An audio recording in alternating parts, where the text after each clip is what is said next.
Bonjour tout le monde. Un peu d'arithmétique aujourd'hui avec cet exercice des Olympiades de mathématiques de Singapour, section junior de 2013. Trouvez l'ensemble des nombres premiers qui peuvent être écrits à la fois comme somme de deux nombres premiers et comme différence de deux nombres premiers.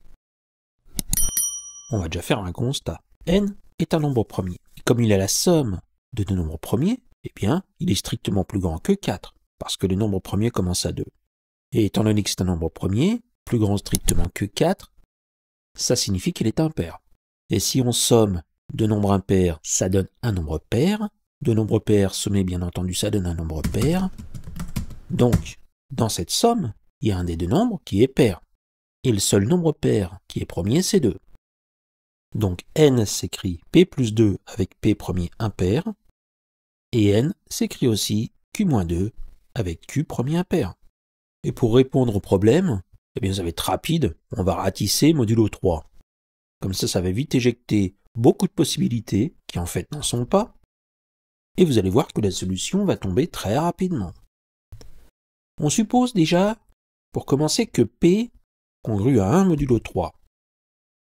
Alors ça signifie que N congrue à 3 modulo 3, autrement dit, N congrue à 0 modulo 3, c'est-à-dire que c'est un multiple de 3.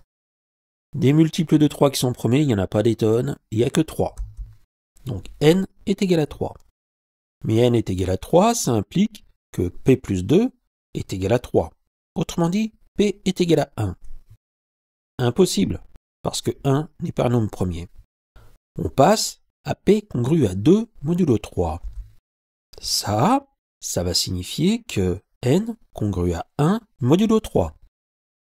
Q-2 congrue donc à 1 modulo 3, ça implique que Q congrue à 0 modulo 3. Q est donc égal à 3, puisque c'est un nombre premier impair, ce qui va impliquer que N est égal à 1. Toujours pareil, impossible. 1 n'est pas un nombre premier.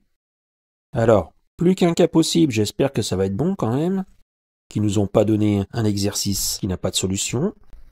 P congrue à 0 modulo 3. P du coup est donc égal à 3. C'est quand même le seul multiple de 3 qui est premier.